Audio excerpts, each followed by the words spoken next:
Was poppin' sexies? Well, it's that time of year again. Choose Your Legends is upon us. So this is the official Choose Your Legends 6 live stream. I have not watched this yet.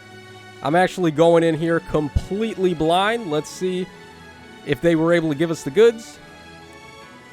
Alright, of course, we gotta wait for Faye the Owl. I'm playing my own music right now. I felt like playing some Radiant Dawn music. Of course, Radiant Dawn hits hard, so we need a soundtrack worthy of Choose Your Legends.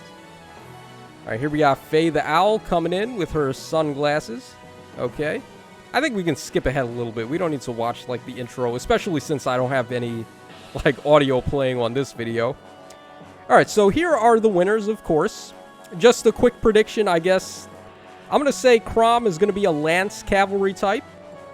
I'm going to call Byleth a colorless Tome Infantry type.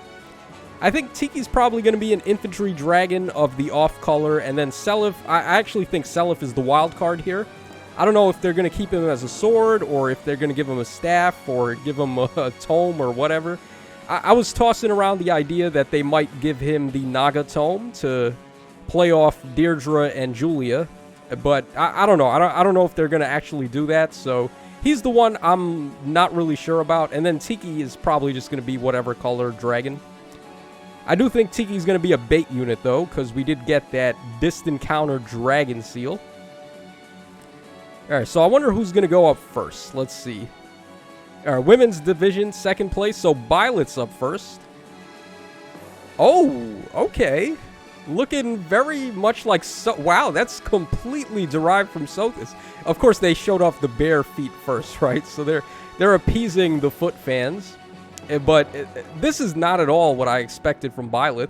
Her hair is a completely different color, too. Because in her promoted class, the Nirvana class, when she merges with Sothis, or merges minds with Sothis, whatever you want to call that, her hair is more like a teal color. Here it looks more like just straight up green, I would say. So very interesting. She's also wearing Sothis's outfit, too, by the looks of it, with the belly window and all that stuff. Very, very interesting. Sublime Lights Byleth. Okay. Very nice artwork, though. I don't know what to expect from artwork this year, but so far looking pretty good. Okay, so what is she capable of, though? Let's... Of course, I don't have Faye the Owl with her yammering on with the volume, so maybe I can skip ahead a little. Let's... Oh, here we go. Alright, here's her... I like how her eyes are closed, too. Wow. Okay. Inner Wellspring. Accelerate special trigger. At the start of turn, if unit is within 2 spaces of an ally, grants null follow-up to unit for 1 turn, and also if special cooldown count is at its maximum value, grants special cooldown count -1. If unit initiates combat or is in 2 spaces of an ally, grants all stats of 5 to unit during combat, and if special triggers before or during combat, grants special cooldown count -1 after combat. Oh, okay. Very interesting. So, she's getting a whole bunch of cooldown reduction effects. She starts off at just -1 special trigger innately, so the killer effect. Then she has -1 special trigger at the start of turn if she's in 2 spaces of an ally, by the looks of it. So, that would be akin to, like, Time's Pulse, except... Yeah, it is akin to Time's Pulse, because it only works if she's at the maximum cooldown count. But I believe it stacks, so, like, you could have Time's Pulse and Quicken Pulse and this to be at, like, -3. And then after combat, she's also getting that -1. So it seems like she's going to be an AoE spammer, by the looks of this, because this effect here is going to trigger alongside all these other effects, and you could just keep a chain going of her using AoE specials. Also, with the all stats of 5 and null follow-up, seems like a similar version to the, whatchamacallit, the legendary male Byleth, I would say. Okay, it seems like I might have been right. She is a colorless tome. I can't tell if she's flying, though, or if she's infantry. That would be really interesting if she's a flyer, though. Alright, where's the movement type? Okay, she is a flyer, though, because I can see she has a hold skill. Looks like her skills are going to be attack and speed catch 4. Looks like some sort of frenzy. If she's a flyer, there's no way they gave her frenzy, man. Or is that Vantage? That looks like Vantage, actually, with the Frenzy border. Very interesting. I don't know what skill that is. And then it looks like she has Speed and Res Hold. And then new special here, Divine Pulse. That's going to presumably replace Sublime Heaven from the other Byleth. Alright, let's see her attack animation here. It would probably help if I had Faye the Owl to tell us what everything is going on here, but I don't. Alright, so Divine Pulse is a 2-hit special. Boost damage by 25% of unit speed. Okay. Reduce damage from foes' next attack by 75%. Okay. And unit's next attack deals damage equal to 20% of unit speed. Resets at the end of combat. Okay, we have never seen a special like this before. So after she triggers her special, she's gaining in-combat effects. That's very interesting. 75% DR, obviously that's really cracked. And then another 20% bonus damage based on speed. Wow, so she's getting bonus damage twice from using her special once. That's very, very strong. Okay, alright, I see you, Byleth. Alright, let's see the attack animation. You see the crest of flames show up there, and then I assume that's Sirius that shows up and blasts the enemy. Like how this, all of the Sothis units have Sirius. That looks pretty similar to that. Okay, so her B skill is called Speed Preempt 3. Inflict speed -4 on the foe during combat. If the foe initiates combat and uses bow, dagger, magic, or staff, and unit speed is better than the foe's speed, unit can counterattack before foe's first attack, excluding when unit's save skill triggers. Okay, that makes sense, right? Because if a unit is using save and then they'd be able to jump off of this, that would just be stupid. So, okay, that makes sense. Very interesting. So this is like a new type of Vantage skill for flying range units, it looks like.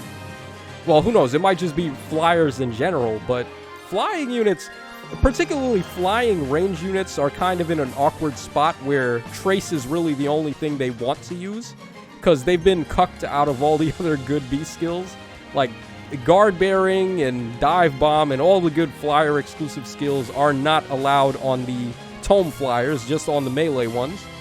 So this seems pretty insane, man. Honestly, you're getting Vantage with stats.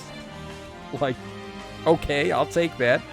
No HP check at all. And then she's getting that 75% DR from Divine Pulse. Keep that in mind, guys. So, like, after she uses Vantage, they're going to have a hard time killing her.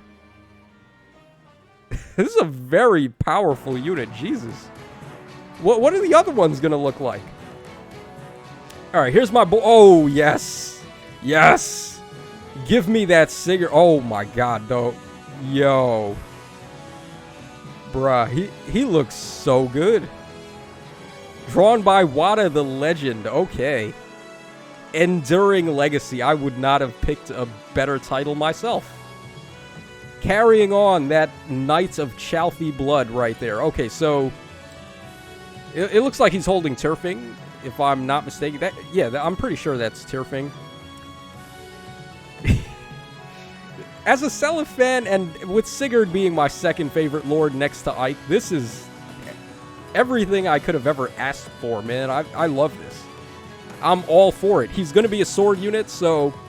Okay, I was correct about Byleth. She ended up being a colorless tome. I didn't think she'd be a flyer, though. I thought she'd be infantry.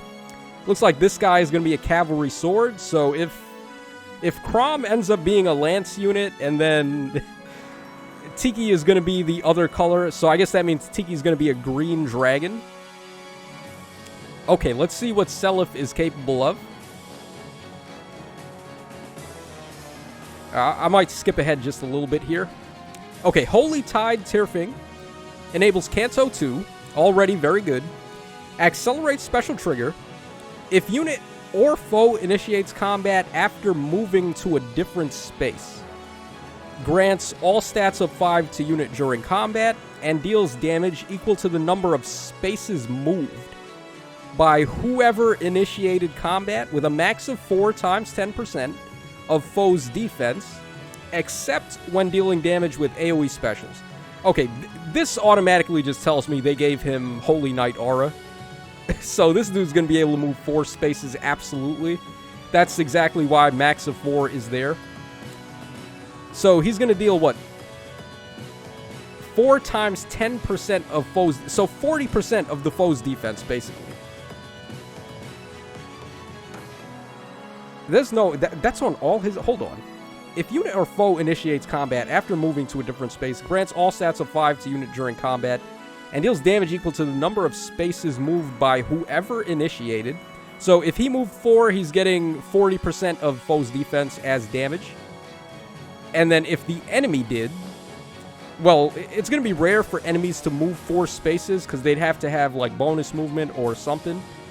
So I guess it's going to be, like, 2 or 3 spaces at most for them, usually. So it's more powerful when he's going to do it, as opposed to the enemies doing it. Also, if the foe's HP is over 25% at the start of combat, unit's HP is over 1, and foe would reduce unit's HP to 0. Unit survives with 1 HP. Okay. We're starting with that now. So here comes Legendary Sigurd with freaking Miracle. Does not stack with non-special effects that allow units to survive with 1 HP. Okay, we already know that. God damn, man. You think this is strong enough? He's getting a shitload of bonus damage. He has Miracle. He's probably going to have Holy Knight Aura.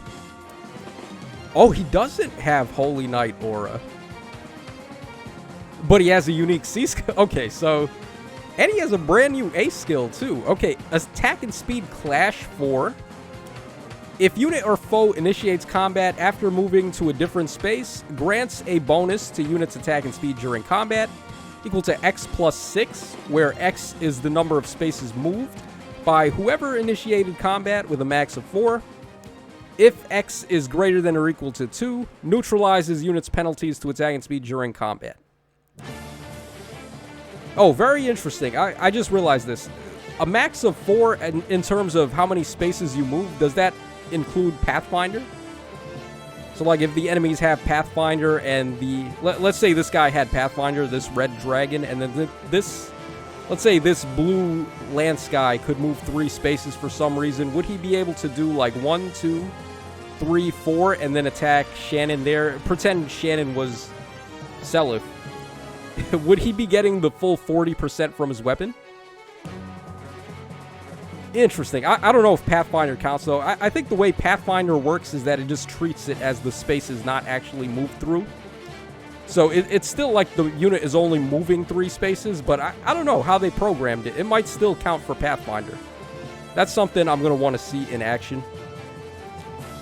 Alright, regardless though, if unit or foe initiates combat after moving to a different space, grants bonus to units' attack and speed during combat equal to X plus 6, where X is the number of spaces moved by whoever initiated combat, and if X is greater than 2, neutralizes penalties to attack and speed. Basically, what I'm getting here is it's always going to do attack and speed up 6 no matter what on both phases, so that's already quite good.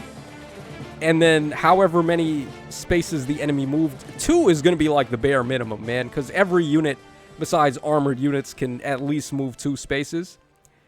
So you're looking at what, plus 8 to both, and then nullify penalties to attack and speed. Yeah, that's pretty damn good. Oh, his stats as well, by the way. Did I check the stats on Byleth? Let me just double back. Because we did get a brief window, I think, where we saw her passives.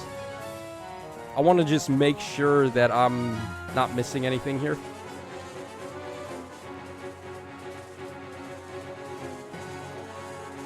Alright, just show her passives. Okay, here we go. So Byleth's stats are going to be 39 HP, 55 attack, 43 speed, 26 defense, and 24 res. Very bad HP, but then defense and res could be worse, so I guess I'll take that. And not like it matters when she's got 75% DR, basically on both phases with that freaking B skill. Alright, so let's go back to Seliph. Let me take a look at his his stats again.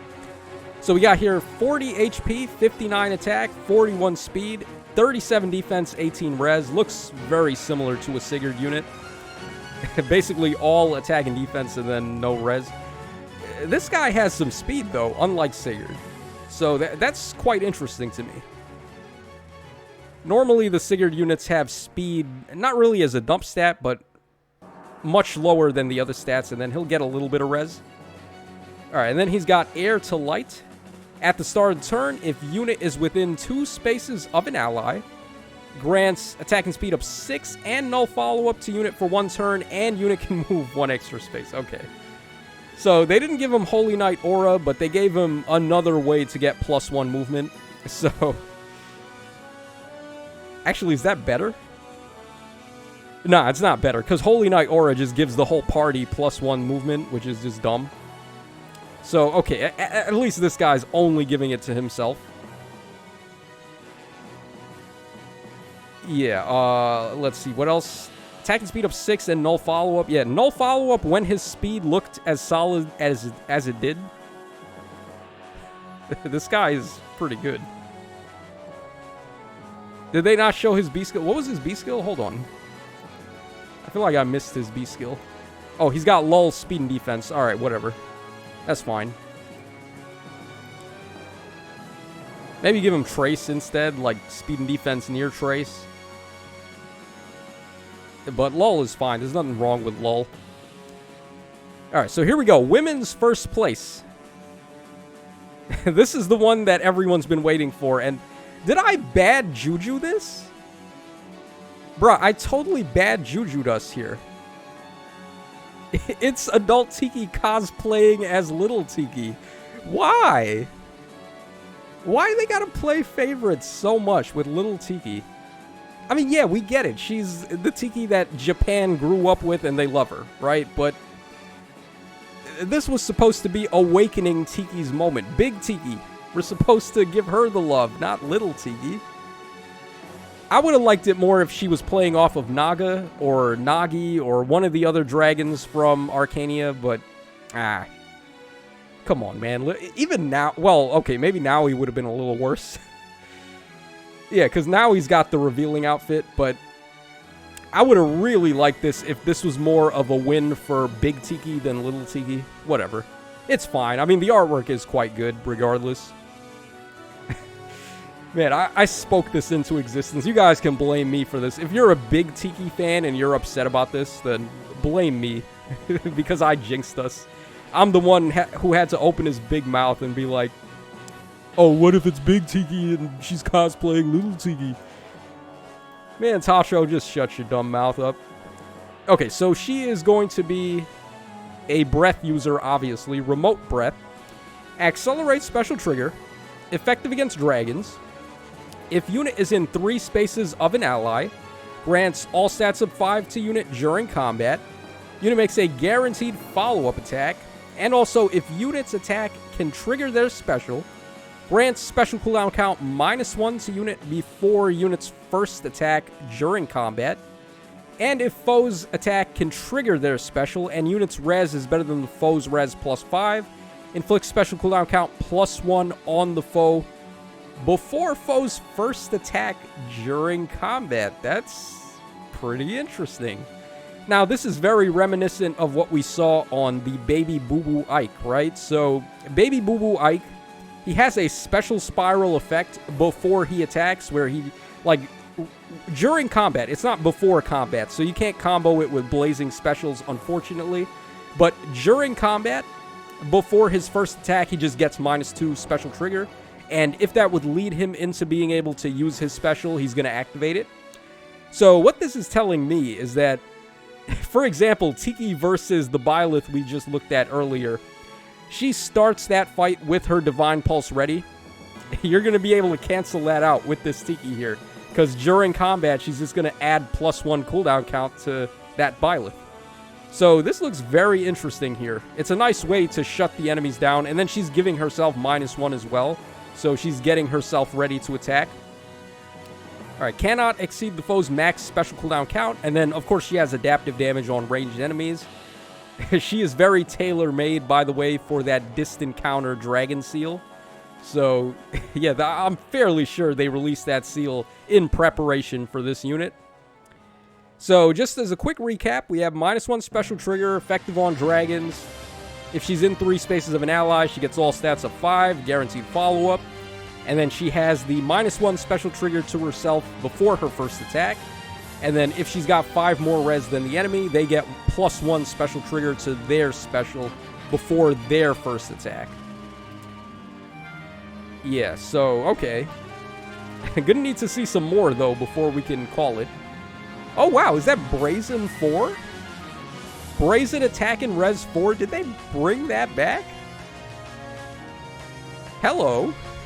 Okay, we all thought Brazens were dead, and here they are rearing their faces once again.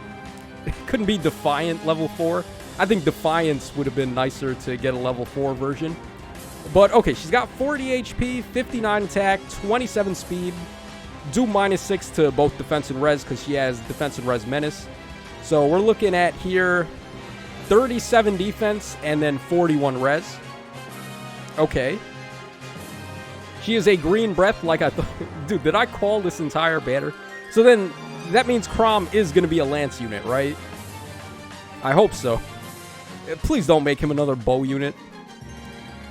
And it does look like she is an infantry type because she's moving 2 spaces here.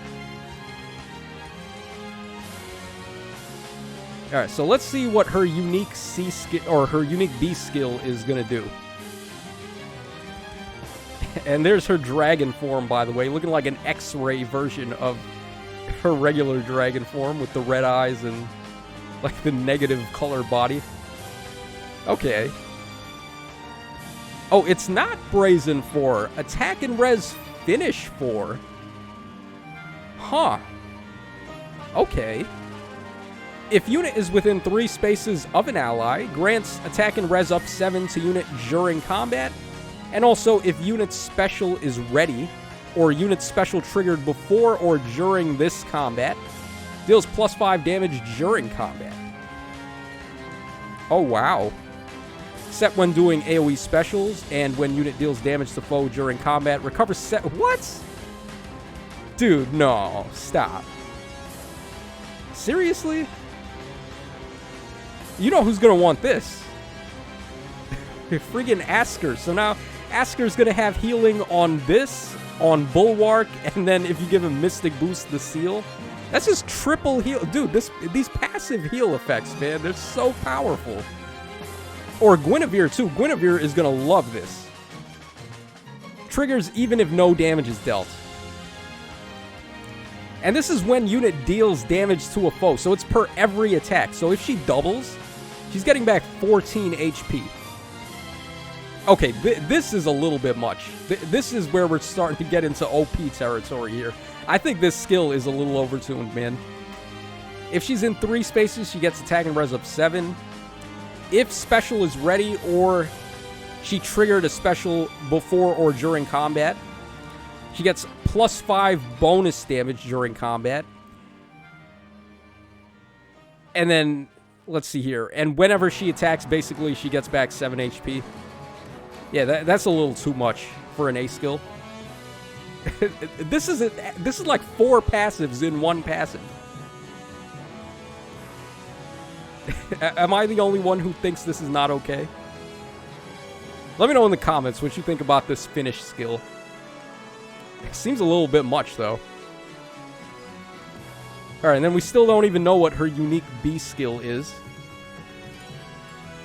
Alright, let me just skip ahead a little. Okay, new divinity.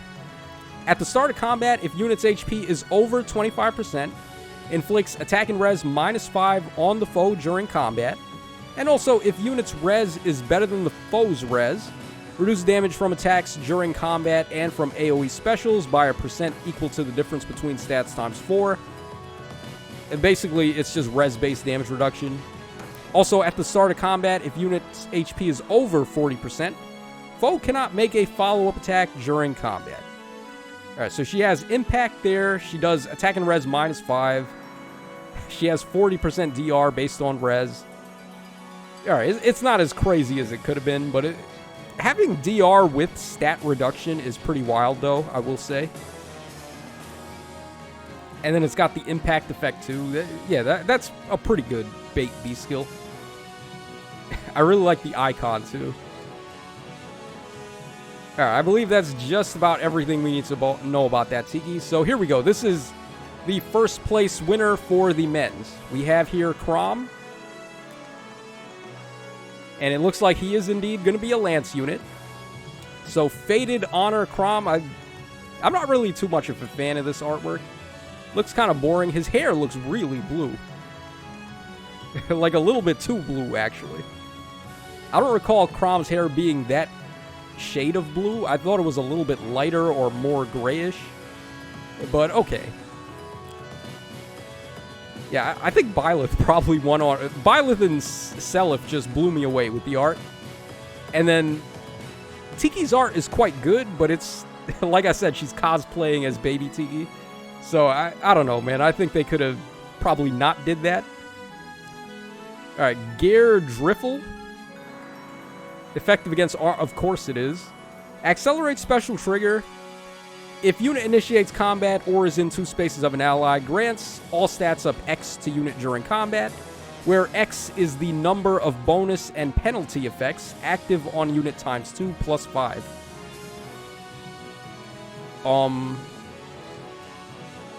Excuse me? Number of bonus and penalty effects.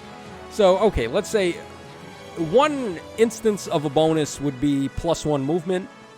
Another one would be, like, treachery. Another one would be dominance. Like, they're talking about status effects there, basically. And then I believe also blue stat bonuses would count as 1 as well. I don't think it's going to count 1 for each stat. So, like, if he's got +6 to all stats, it's not going to count +6 to everything. It's only going to count 1 because he has blue bonuses active. And then all the other active bonuses would be the status effects, the positive ones that I just mentioned. And then penalty would be the same thing. If he has any red stat debuffs, and then if he has panic, or if he has stall, or if he's got... What else is the negative panic? What's the one that Loki and Thor do? Exposure. So things like that. It's just going to add them all up and then multiply by 2 and then add 5. That's a lot, man. And even if he has none, that's still +5 to all stats. So, looking like a pretty big stat ball if you can get the right situation here. Exclude stat bonuses and stat... Okay, so forget what I said about red and blue stat bonuses and penalties. Those don't count. It's only going to be the status effects. And then reduce damage from foes' first attack during combat by 40%. And also, if a bonus is active on unit, grant special cooldown charge +1 per attack during combat. So he's got here 40% DR on the first hit, innate special ramping with the breath effect, except it's on both phases. And then a whole bunch of possible stat bonuses there, with 5 being the minimum. These are going to be his stats. A fate... Oh, God. I don't even want to know what that is. 41 HP, 58 attack, 42 speed. He's got some kind of debuff active. I don't know what. But he's at 32 defense and then 12 res. Doesn't look like there's an easy way to figure out what debuff he's got.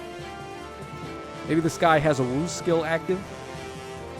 That's the only thing I could think, because Lissa over here has guard on her. I'm assuming maybe this guy has ruse. So let's say +6 to both defense and res. So maybe he's got 38 defense and then 18 res. That seems about right. He is a cavalry type, by the way.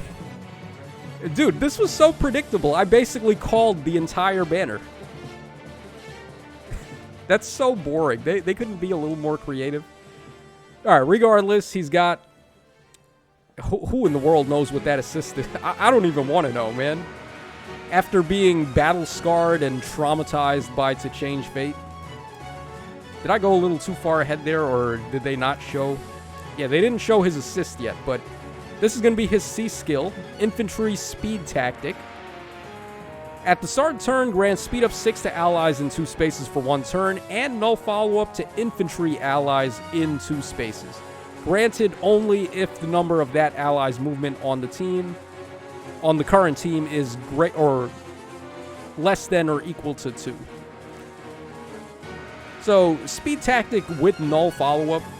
The tactic buffs never really went away. Those were always still quite good. As long as you meet the movement restrictions, then I still feel like the tactic buffs are up there amongst the tops, because they activate within 2 spaces away. Yeah, allies in 2 spaces for 1 turn get that, and then null follow-up, so... yeah, this is just a better version of those. I don't think this is like a crazy one, though. This seems more optional than like a must-have or something, but still, getting null follow-up is pretty awesome.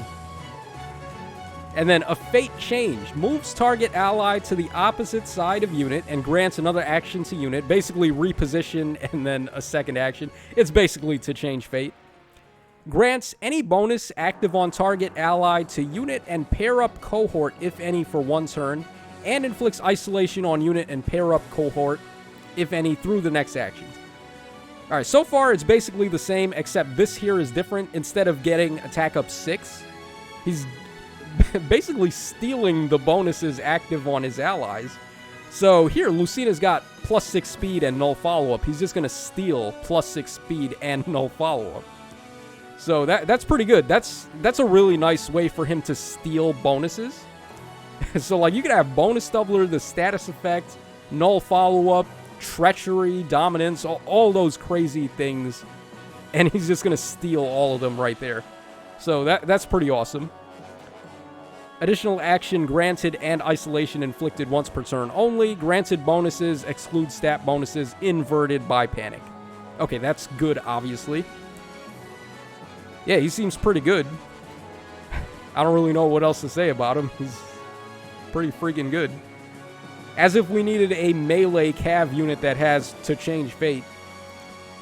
Oh, it looks like he's got 37 defense and then 17 res. So he was at -5 previously. He's got Surge Sparrow and speed and defense near trace as well. Kind of sad that he doesn't have a unique passive, but Seliph was the one who ended up getting the unique passive, so I guess it evens out. Now, how much SP is this going to cost, by the way? Is this another 500 SP assist? Because we really don't need another one of those. Alright, and then there's his attack animation. I like the attack art there a little bit better than the other one. Oh, where is he getting Kanto from? Did his weapon have Kanto and I just missed it?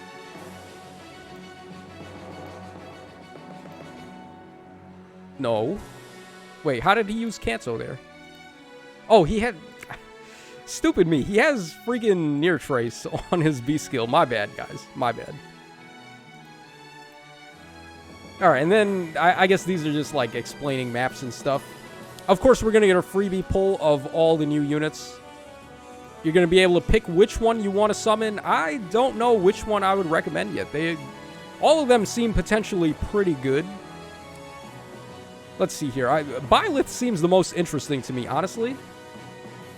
I was the most impressed by what Byleth was doing. Seliph, I think, looks pretty good, too. I feel like Tiki is probably the weakest. Just on the fact that she's a bait unit again, and... Come on, we have so many bait units already, bait dragons. I thought it would have been more interesting if they played her more, like, player-phasey, but I guess that wasn't going to happen. I think I want to go for the Byleth. Her B skill fodder is definitely the best new pass. Well, okay, we also have the passive A skill from Tiki, that new brazen skill, whatever it was called. That skill is pretty nuts for fodder.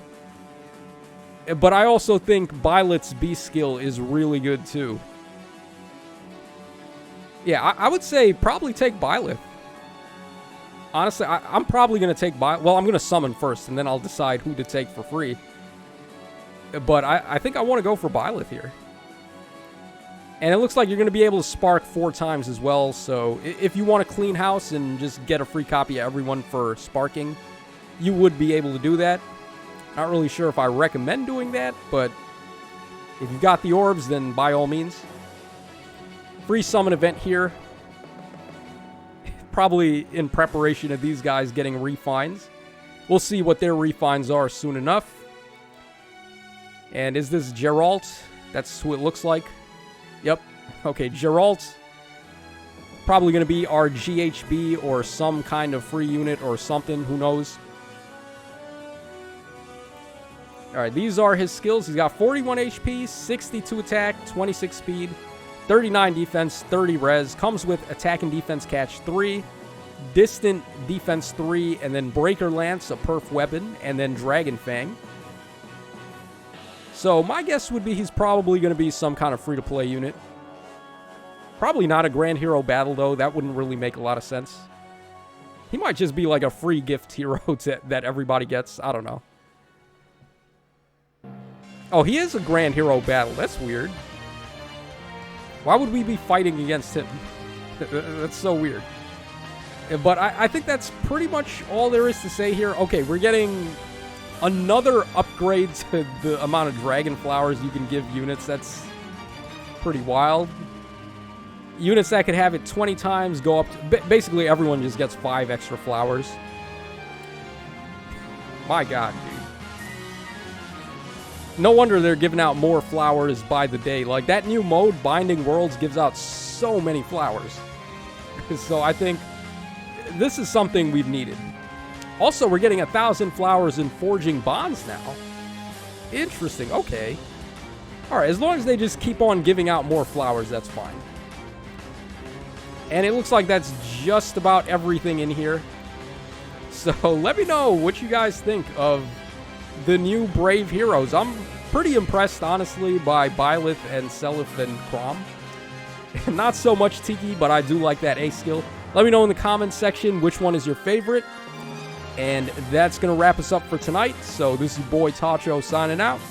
Take care, fellas, and I'll catch y'all again on the flip side.